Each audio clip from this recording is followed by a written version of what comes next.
said, is this also mine?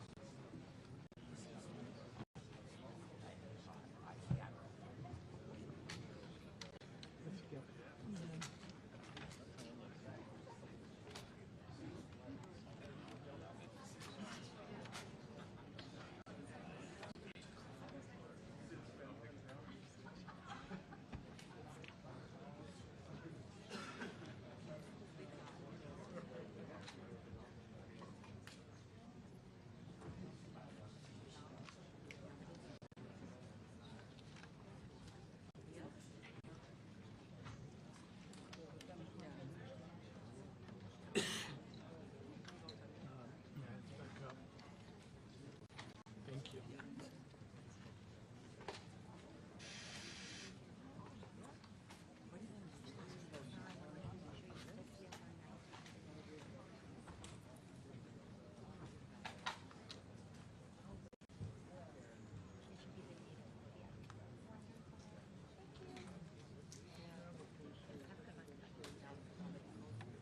Thank you.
Koffie.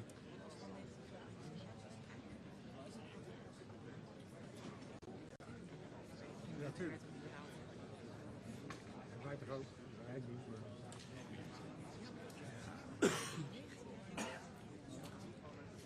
Zeker. Ja.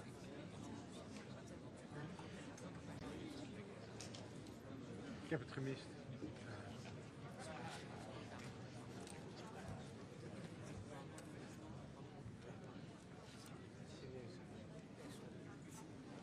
Maar ik kan het echt. Ik weet dat er ook een grond wordt bepaald. Tuurlijk, dat doet iedereen. Ik zou dat proberen.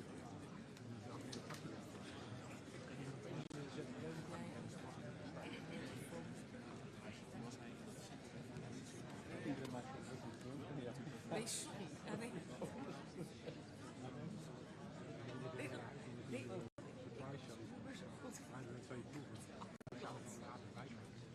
Dit is de leeftijd.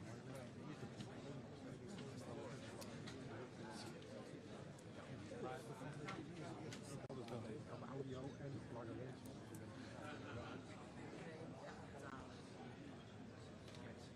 Iedereen.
Well, thank you very much. This has been an honor.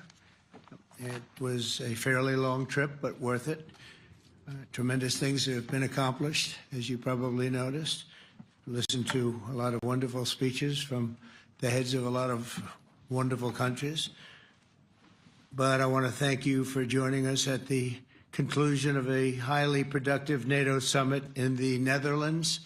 I want to thank them for the royal treatment they've given us. Couldn't have been nicer. And it's a beautiful country, really a beautiful country. Coming in, I saw the most beautiful trees. In fact, I want to bring some back with me. I want to also thank, I had breakfast this morning with the King and Queen, and they're incredible people. I said, you're central casting. Beautiful people, great people, big, beautiful heart. And I enjoyed that. And also NATO Secretary General Mark Rutte, who's been terrific. He's been a friend of mine. Used to be right here running this wonderful country. Now he's the NATO Secretary General. He's doing a fantastic job. And the Prime Minister, we appreciate everything you've done. And as you know, last weekend, the United States successfully carried out a massive precision strike on Iran's nuclear enrichment facilities, and it was very, very successful. It was called obliteration. No other military on earth could have done it, and now this incredible exercise of American strength has paved the way for peace with a historic ceasefire agreement late Monday, and we call it the 12-day war. Spoke to a few people. I guess that just sounded like the right name. It was a 12-day war. And we think it's over. I don't think they're going to be going back at each other. I don't think so. Not only have we dealt decisively with the critical threat of Iran's nuclear program, which was what I wanted. I said, Iran cannot have a nuclear weapon. I've said that for 15 years, long before I decided to do the political thing. But we've also reasserted the credibility of American deterrence, which is like no other. The people at NATO said there's never been anything. You know, I rebuilt the entire military during my first term. And we have a great military. We have great generals. I got to know the good ones and the bad ones. We kept the good ones. Over the past 2 days, I was honored to participate in the NATO leaders meeting and also had extremely good individual discussions with the King and the Queen, Secretary General Rutte, and the Prime Minister. Great discussions. Very knowledgeable people. Major focus of our conversations at the summit was the need for other NATO members to take up the burden of the defense of Europe, and that included the financial burden. As you know, it was 2%, and we got it up to 5%. And they said, a couple of them came up to me. One in particular said, sir, we've been trying to get it up to 3% for 20 years, and we haven't been able, and you got it up to 5%. So they're going to be, most of them, I guess almost all of them, are going to be contributing now 5%, a number that people are surprised at, but you need it today. The United States accounts for 2/3 of all NATO defense spending, and since I began pushing for additional commitments in 2017, believe it or not, our allies have increased spending by $700 billion. I said to people, you don't have any money, and a lot of them weren't paying. And so I started the process, and I picked it up as soon as I got back, which is 6 months ago. And following my election last November, almost all have accelerated plans to reach the 2%, 3%, 4%, and then ultimately, very quickly, 5%. And all of this is going to be done very quickly, almost immediately. You probably know this as well as I do. I'm sure they've been talking about it. It's really been a big focus.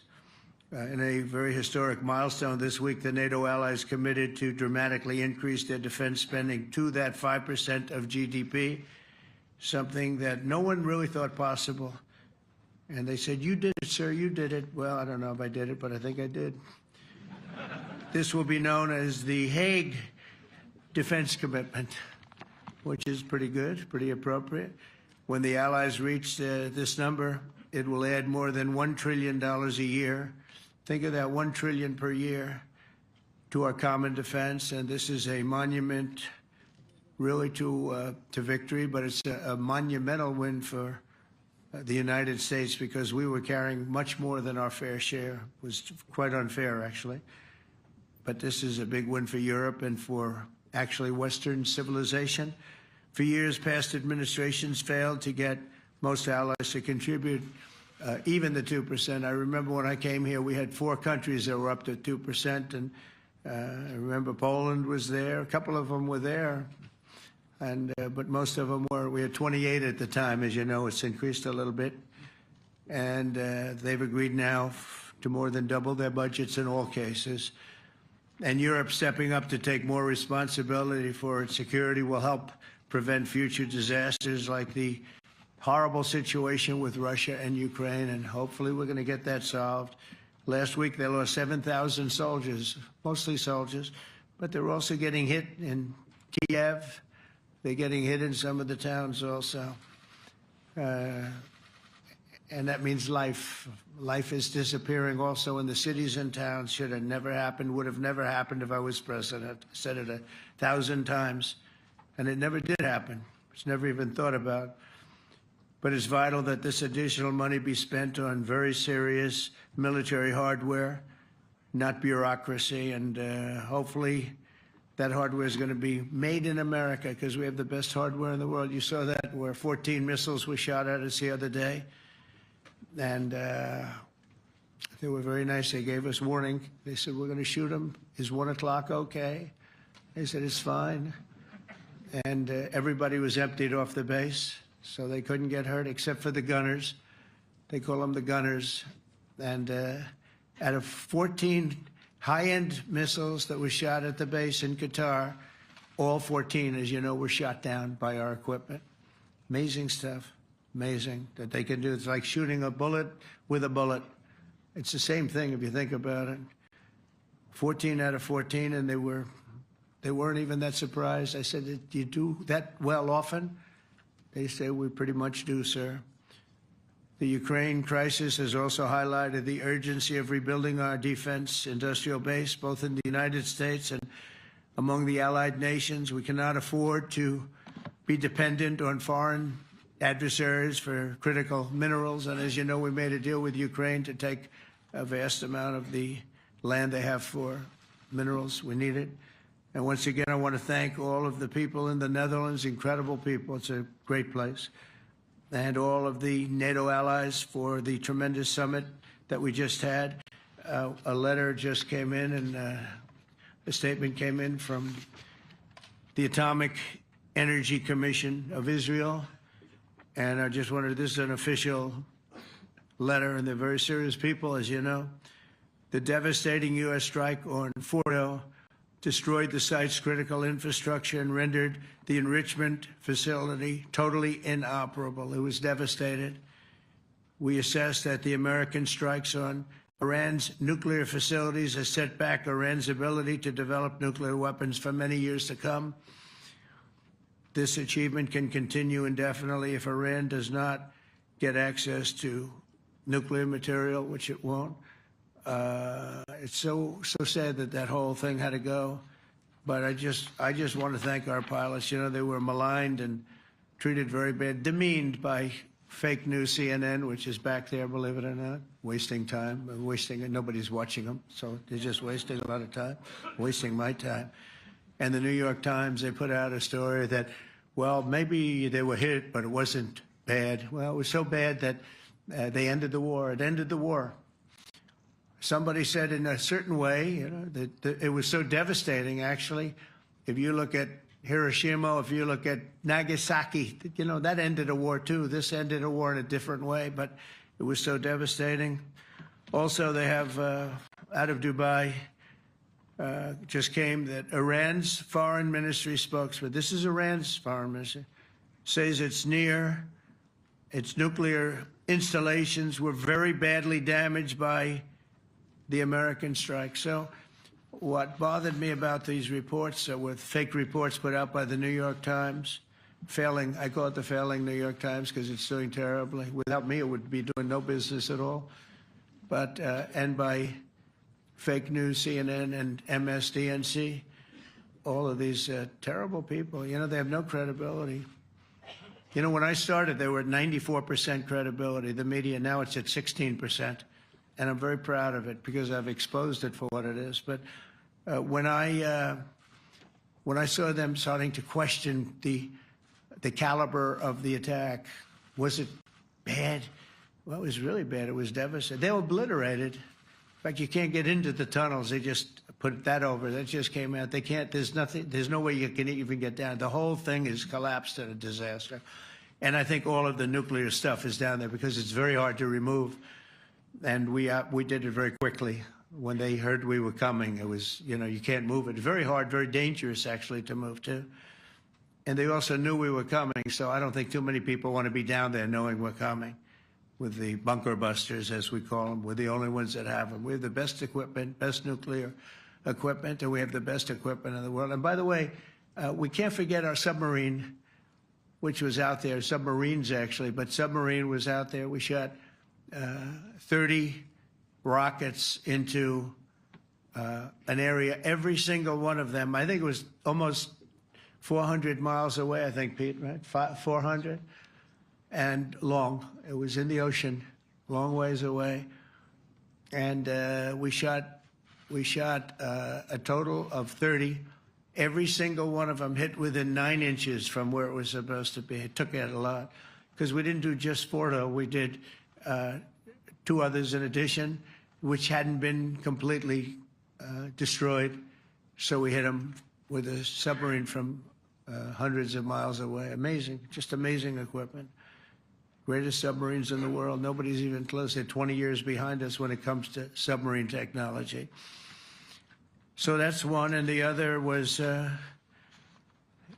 from the Atomic Energy Commission, and they have about 3 or 4 of them now coming in from atomic energy commissions from various places. But the one that we have that just came out, we released it a little while ago, was from the Israeli Atomic Energy Commission, but numerous of them are getting to see the site, and the site has been demolished.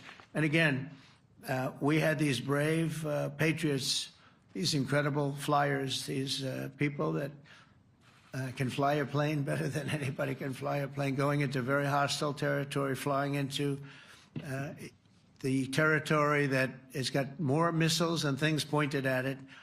But it was very stealth. They didn't get to see it. It was dark. That's the amazing thing about the shots. They hit the shots perfectly, and yet it was dead dark. There was no moon. There was no light. It was virtually moonless. It was very dark, and the shots were hit perfectly. But when they get demeaned, and they were very upset about it because they knew how strong it would be. Back in Missouri, the pilots flew about 36 hours, 2 ways, far distance, and in those incredible B-2s. And we then had the F-22s, and we had the F-35s, and we had other planes, and we had, I think, a total of 52 tankers. That means the big tankers, because the refueling was a lot for all of the different planes that we sent. Incredible operation, and I have to say, General Raisin Cain was incredible. That's why he beat ISIS, and we beat ISIS in a matter of weeks. I was told it would take 4 to 5 years. We did it in a few weeks. And he was great. That's why he's the head of the Joint Chiefs of Staff right now, because I had a very good experience with him. He knocked out ISIS in a period of literally a few weeks. Amazing. And it was supposed to take a few years, 5 years to be exact. So we had a great victory there, and we then came here, and I think we had a great victory here. But this is an ongoing project. This is the safety of Europe, the safety of the world. And they've raised it from 2% to 5%, something which nobody, and you're talking about over $1 trillion a year. So we're talking about a lot of money coming in from countries that we're not paying nearly enough to be effective. So I have, as you know, Marco Rubio with me, and Pete Hegseth, Secretary of State and Secretary of War. Should we say Secretary? You know, it used to be called Secretary of War. Maybe for a couple of weeks we'll call it that, because we feel like warriors. Used to be called Secretary of War. In fact, if you look at the old building next to the White House, you can see where it used to be Secretary of War. Then we became politically correct, and they called it Secretary of Defense. I don't know, maybe we'll have to start thinking about changing it, but we feel that way. Do we have any questions, please? Wow. That's a lot of questions.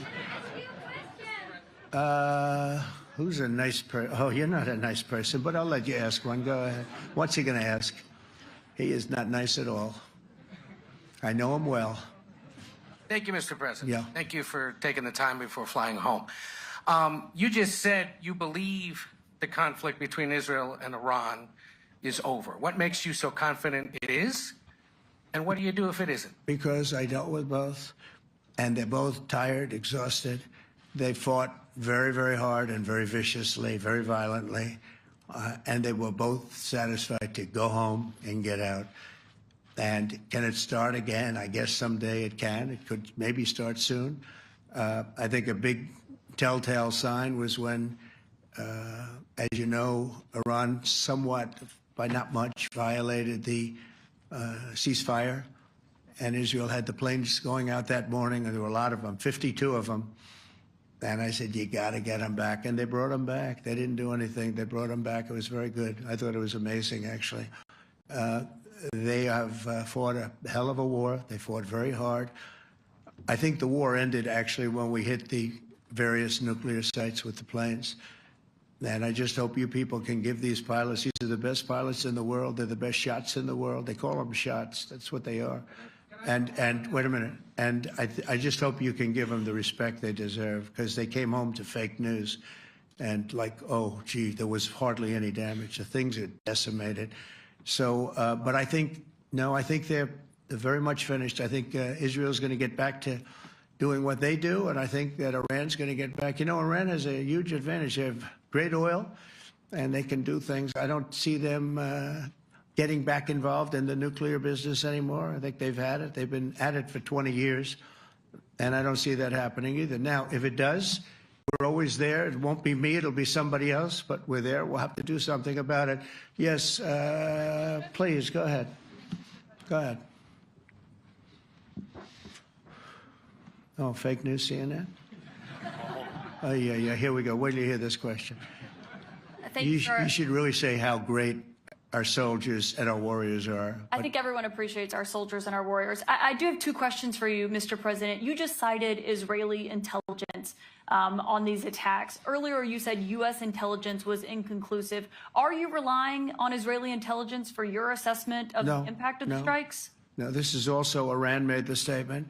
And it's also, if you read the document that was given, that Pete can talk about if you'd like, the document said it could be very severe damage. But they didn't take that. They said it could be limited or it could be very severe. They really didn't know, other than to say it could be limited or it could be very, very severe.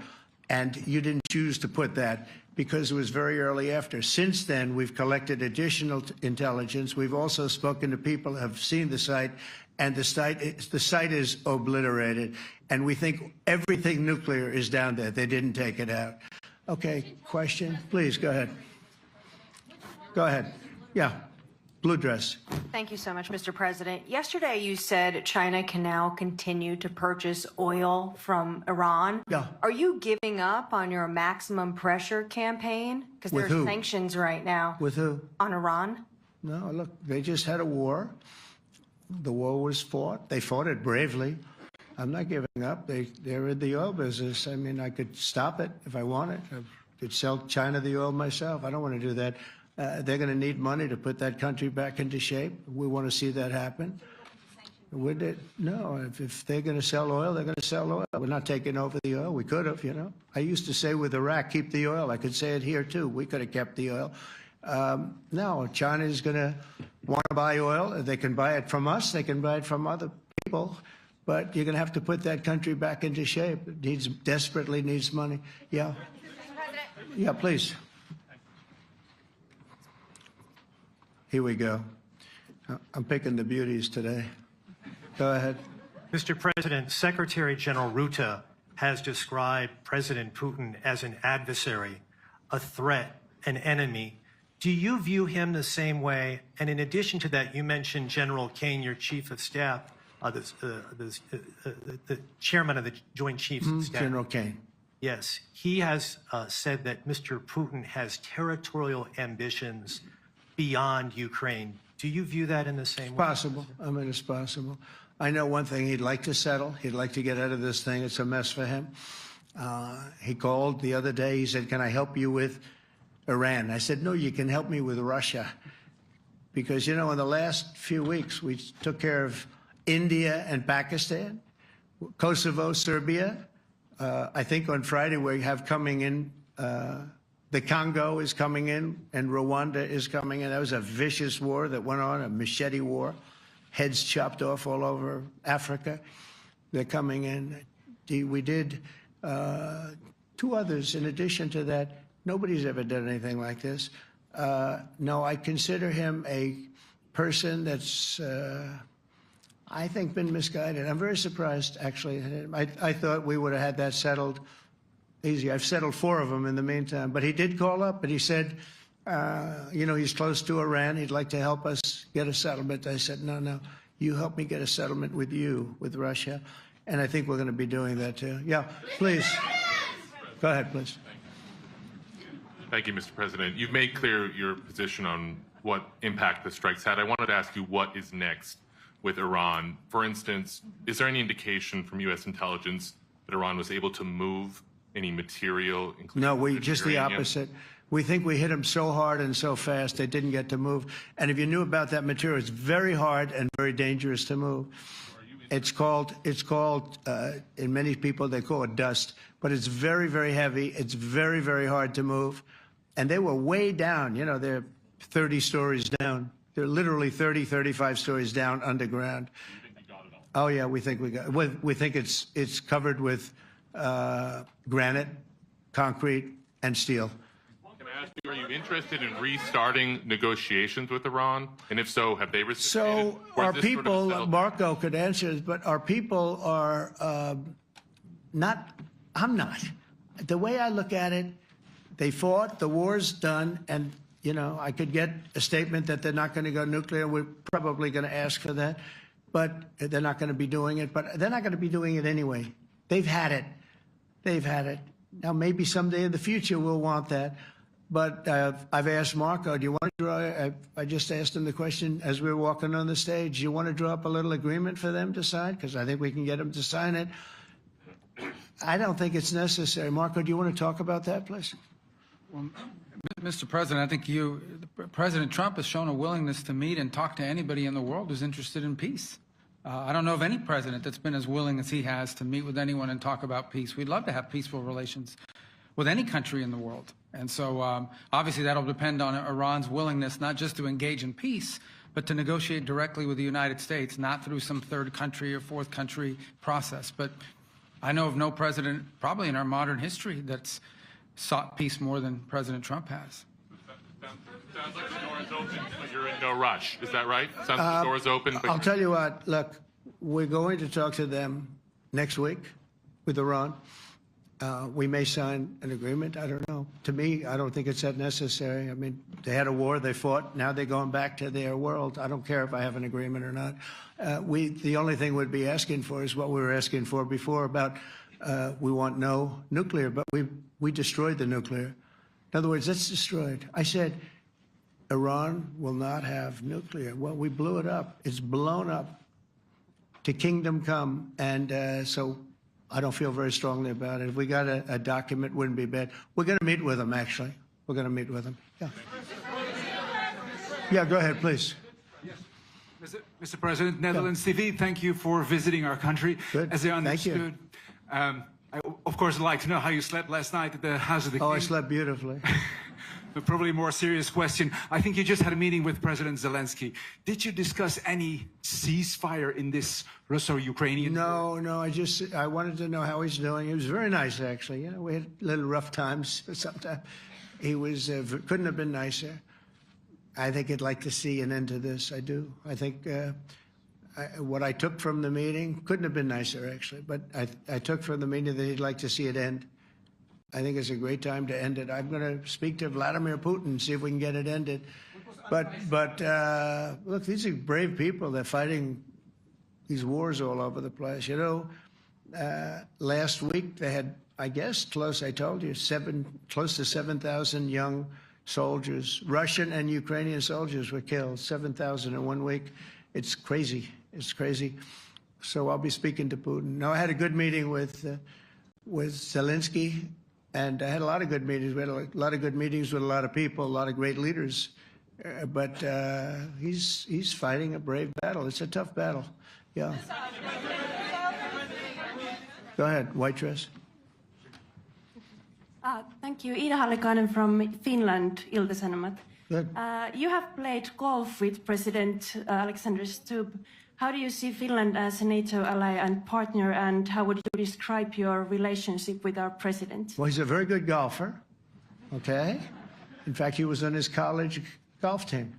He went to a good college in the South, as you know, a very good college, and he was a good golfer. We had a good time.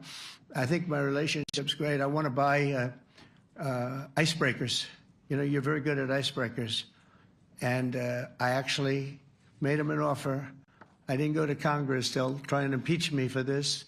But there's an old, it's not old, it's fairly new, but it's used icebreaker. And I offered him about 1/3 of what he asked for. But we're negotiating. We need icebreakers in the U.S. And if we can get some inexpensively, I'd like to do that. Actually, they'll fix it up, make it good. Also, we may buy some icebreakers. You know, you're the king of icebreakers, that particular country. They make them good. They make them really good, and they know what they're doing.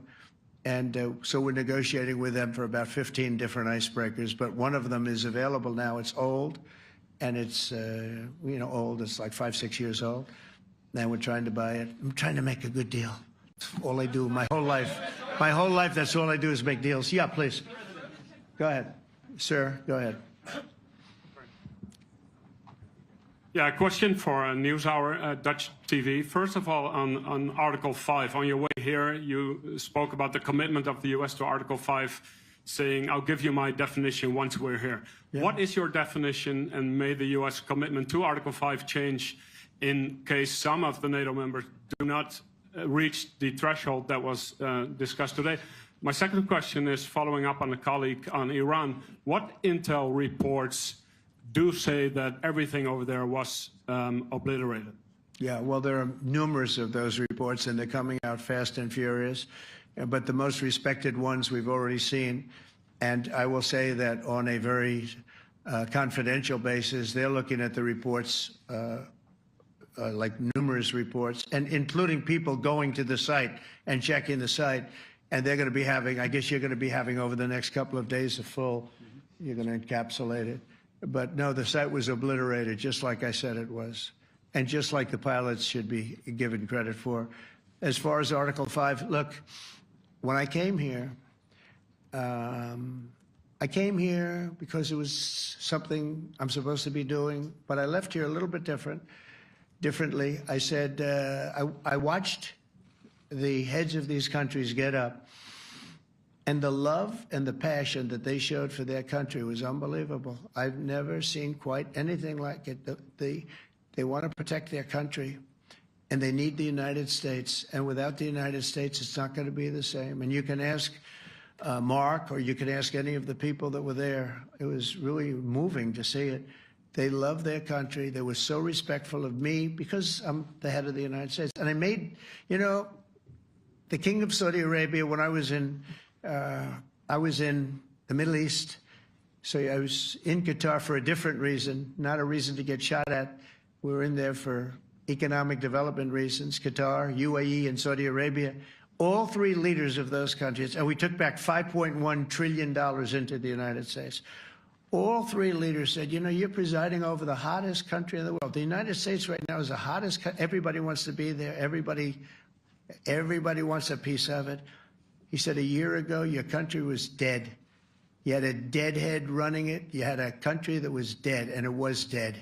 You had people pouring through the borders. You had inflation. You had everything.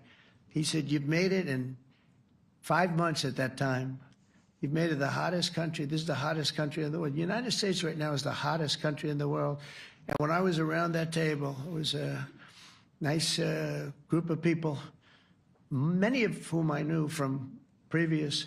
When I saw the passion they had for the country, and almost everyone, and you probably have the tapes, it was very public, but almost every one of them said, thank God for the United States. Without the United States, they couldn't really have NATO. It wouldn't work.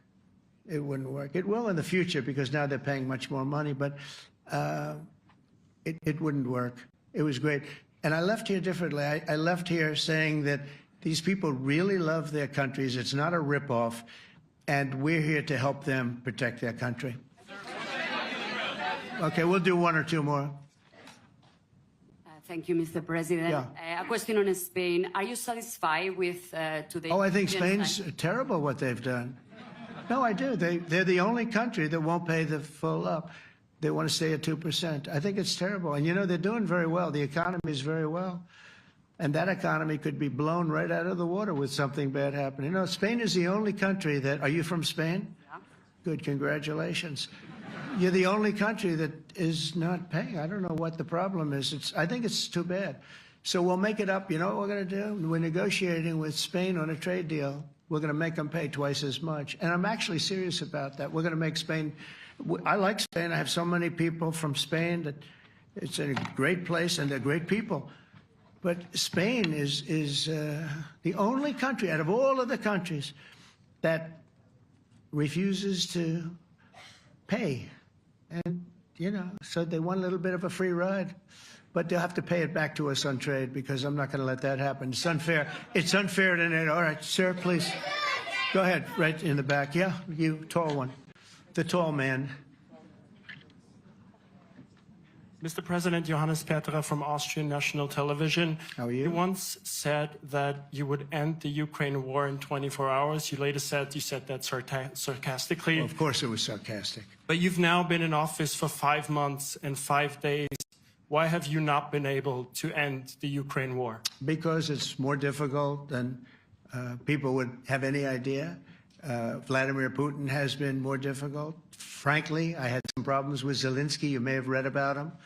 And it's been more difficult than other wars. I mean, look, we just ended a war in 12 days that was simmering for 30 years, frankly. We ended Rwanda and the Congo. It's coming to sign the documents. We've already signed basic documents, but they're coming, I think, to the White House on Friday. We ended Serbia was going to go at it. But maybe the most important of all, India and Pakistan. And that wasn't whether or not they may someday have nukes like we're talking about in the Middle East, like we're talking about with Israel and Iran. This is they have nuclear weapons. I ended that with a series of phone calls on trade. I said, look, if you're going to go fighting each other, it was getting very bad. You know how bad that last attack was. It was really bad. If you're going to go fighting each other, we're not doing any trade deal. No, no, no, you have to do a trade deal. I said, we're not doing any trade deal. And in fact, I had the general, who was very impressive. The general from Pakistan was in my office last week. You know, Prime Minister Modi is a great friend of mine. He's a great gentleman. He's a great man. And I got them to reason. I said, we're not doing a trade deal if you're going to fight. And if you're going to fight each other, we're not doing a trade deal. And you know what? They said, no, I want to do the trade deal. We stopped the nuclear war. Go ahead. Go ahead, Jeff. Here's another beauty, Jeff. He's a beauty, all right. Go ahead. Mr. President, to follow up on Ukraine, will the United States contribute any more money to Ukraine's defense this year to the $5 billion that allies are giving? And one question, you had another meeting with the Dutch opposition leader, Mr. Wilders. Can you tell us about that meeting? And are you upset about his anti-Muslim stance? I'm not upset about it. It's just his view. He's unhappy with the way things are going in this country and various countries. He was an opposition leader. And I was asked to meet with the opposition leader by the people that are running. I think they have some deal where if you have a meeting, you're supposed to meet with an opposition leader. I said, that's strange. We don't do that. But I met with I didn't know him. He seemed like a very nice guy, but he's in opposition to the current people, and that was set up by the current people. So I assume when I met with the Prime Minister, you're supposed to meet with the opposition. We'll have to try that sometime in our country. Let's not do it. But I thought he was very good. As far as money going, we'll see what happens. There's a lot of spirit. Look, Vladimir Putin really has to end that war. People are dying at levels that people haven't seen before for a long time. Go ahead. Go ahead. White shirt. Oh, she's all excited. So, BBC News Ukrainian. I would Where are like you to from? ask you- I'm from Ukraine. Oh, so my wow. question to you is whether or not the US is ready to sell anti-air missile systems Patriot to Ukraine. We know that Russia has been pounding Ukraine really heavily right now. Are you living yourself now in Ukraine? My husband is there. Wow. And I can see you very, it's amazing. and me with the kids. I'm in Warsaw actually because he wanted me to be. Is your husband a soldier? No? He's. He's there now? Yeah. Wow. That's rough stuff, right? That's tough. And you're living here? In Warsaw. And you're a reporter? I am. Good. So let me just tell you, they do want to have the missiles, okay, as they call them, the Patriots. And we're going to see if we can make some available, They're very hard to get. We need them too. We were supplying them to Israel, and they're very effective, 100% effective. Hard to believe how effective. And they do want that more than any other thing, as you probably know. That's a very good question, and I wish you a lot of luck. I mean, I can see it's very upsetting to you. So say hello to your husband, okay? Thank you. Go ahead. Thank you. Thank you, Mr. President. You were criticizing Where are you from? Bloomberg News. Oh, Bloomberg. That's wonderful. You were criticizing the Federal Reserve Chair before coming to this summit. Yeah, I think he's terrible. I was wondering if you've begun interviewing different candidates for the Fed pick. Yeah, I know within 3 or 4 people who are going to pick. I mean, he goes up pretty soon, fortunately, because I think he's terrible. We have no inflation. We have a tremendous economy. Hundreds of billions of dollars of tariff money is pouring in. Factories are being built because they don't want to pay the tariffs, so they're building them all over the country. I think we're close to $15 trillion. I told you $5.1 trillion from the Middle East alone, but of investment money coming in. There's never been anything like that in the history of our country. But we have no inflation. And we have borrowing because Biden, stupidly, they did short-term debt. So we have borrowing coming up.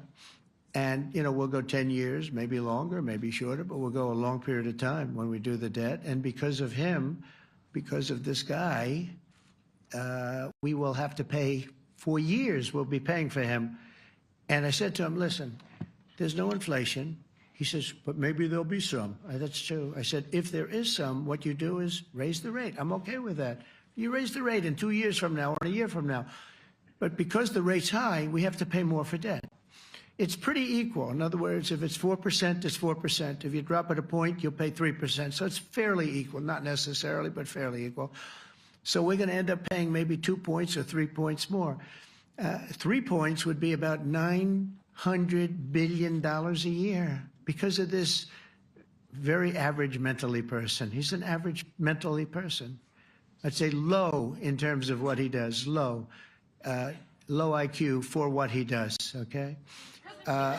Wait, so instead of paying $900 billion, we don't want to pay 900 just because he doesn't want to lower the rate. I said, if there's inflation in 2 years or 3 years or 1 year from now, you raise the rate and you take care of the inflation, among other things. But he's probably a very political guy, I guess. I don't know. I think he's a very stupid person, actually. All right, one more. Let's go. How about you? Go ahead. She looks so happy and everything. Thank you. So I I'm picked from her. Spain, too. I'm Ana Buch from La Vanguardia. I wanted to know if... You're where from? Spain, too. I wanted to know if you want to... That's the Spain corner right there. Shouldn't have said that. That's okay. I do like Spain, by the way. I think it's unfair that they're not paying, but go ahead. Are you going to negotiate directly with Spain about... I'm going to negotiate directly with Spain. I'm going to do it myself. They're going to pay. They'll pay more money this way. You should tell them to go back and pay. You're a reporter? You tell them to go back. They ought to join all of those countries that are paying 5%. Spain's going to be just about the only one that's not. They were the most hostile toward doing it. It just doesn't make sense to me. Okay. All right, Kelly, go ahead. Here we go. There's another one. Hello, sir. Thank you We got them all today. Okay. So, Mr. President, you talked about expecting some on-the-ground assessments at Fordo and other sites. Now Is that Israeli and U.S.? It's been obliterated, Kelly. It's been What is your message obliterated. then, sir, to the intelligence community when they present reports? You're not disputing the DIA report. You're just They presented a exists. report that wasn't finished. We're talking about something that took place 3 days ago. I understand that's The report was done So 2 what days is ago. your- Wait a minute. Yes. They didn't see it. All they can do is take a guess. Now, if you take a look at the pictures, if you take a look how it's all blackened, you know the fire and brimstone is all underground because it's granite and it's all underground. You don't show it. But even there, with all of that being said, the whole area for 75 yards around the hole where it hit is black with fire. The group that's run by this gentleman, in fact, you may want to talk about it for a second because we're going to issue a report. And I think it's not even a very exciting report at this point. It's been obliterated, totally obliterated. And they did a report, but it was like, if you look at the dates, it's just a few days after it Understood, happened. sir. So they didn't see it. They said it may be very severe. Go Understood. ahead. Do you have a message for the intelligence community, though, in terms of unvarnished information getting to you, that it's not... I don't really have a message. I would say issue the report when you know what happened. I wouldn't say that it could be severe or maybe not. They use the word severe. It could be severe or maybe it's not. And briefly, So people like you picked up and said, oh, it's not severe. We're just No, looking for the the report was not a complete report. Yeah, the message was probably wait till you know the answer before you... and Go sir, ahead. did you not have a public component to your Zelensky meeting for a tactical reason with President Putin? Let him answer this. Hello, Mr. Secretary. Yeah. There's a reason the president calls out fake news for what it is.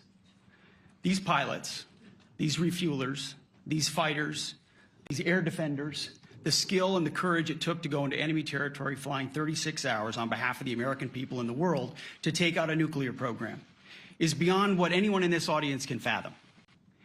And then the instinct of CNN, the instinct of the New York Times is to try to find a way to spin it for their own political reasons to try to hurt President Trump or our country. They don't care what the troops think.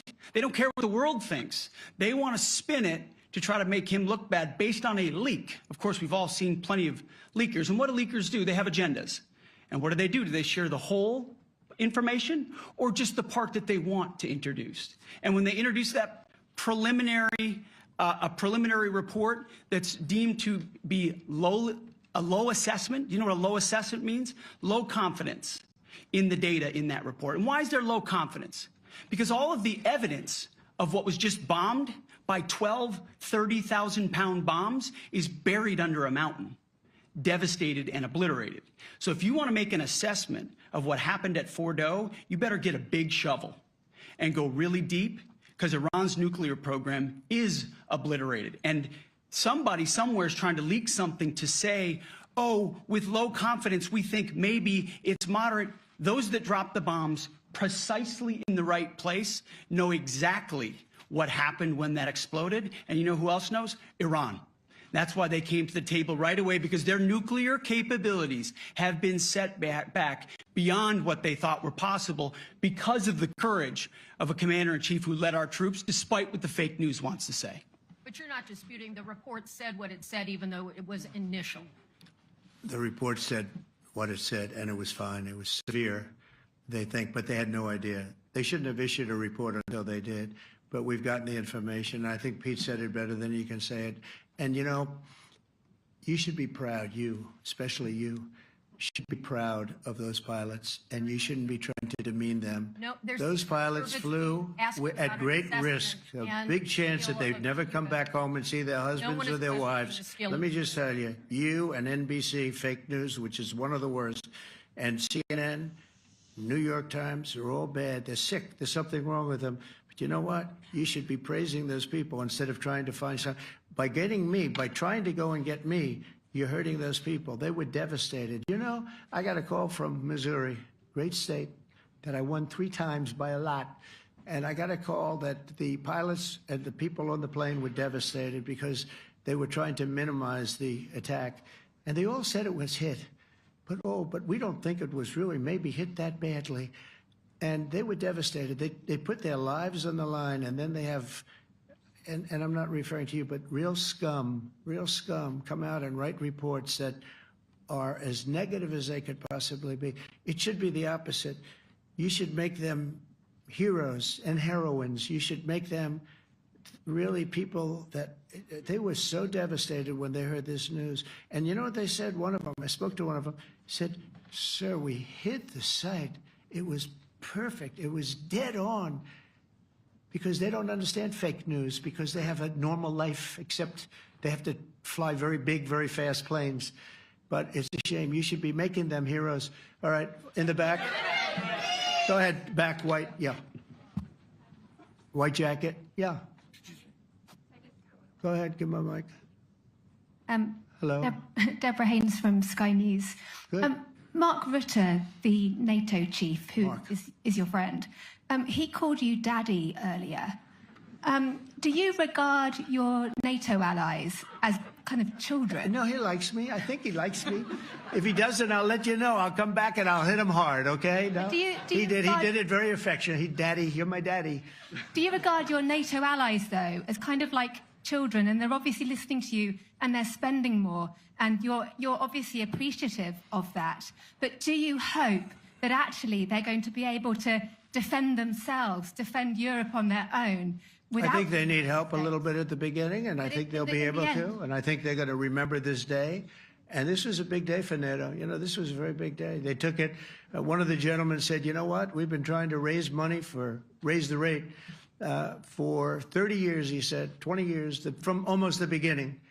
And he's been there for a long time. He said, "Until you came along, it never happened. What you did is amazing." It's been sort of an amazing day for a lot of reasons, but also for that. Yeah, go ahead. Do you think they can do it without you, though, in the future? Can they do it without Well, ask Mark. States? I mean, you have to ask Mark, okay? So we're heading back. We're heading back. I want to thank these two gentlemen behind me. They're incredible people, both of them. They've done a fantastic job. And Susie's in the front, and she's done great. And Monica, thank you very much. It was quite an exciting time. And we're going to be heading back. We'll be back soon, and we'll see you in Washington, D.C. Remember this, we have the hottest country anywhere in the world. Thank you very much, everybody. Thank you.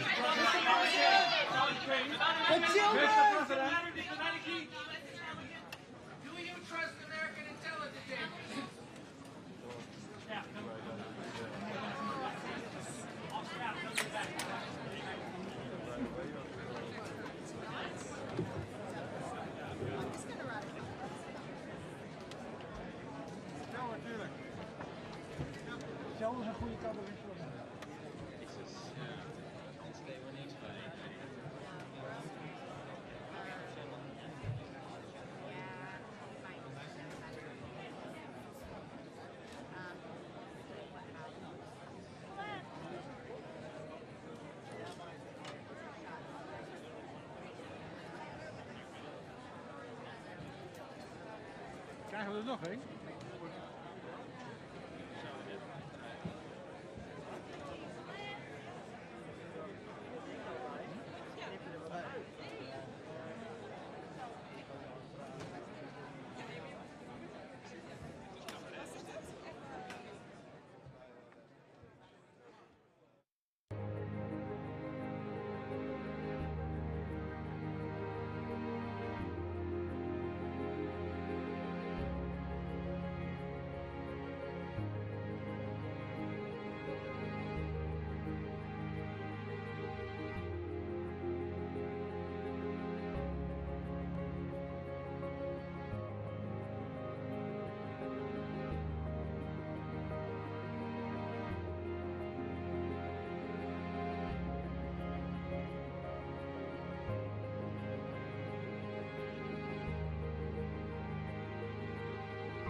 Okay,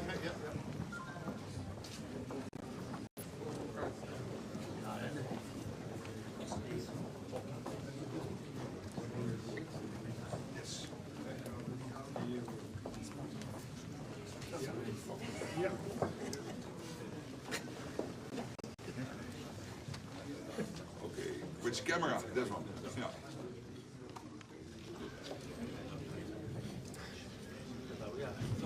Yeah. Okay. Thank you. And then we go over there. Yes. Yes. Sorry.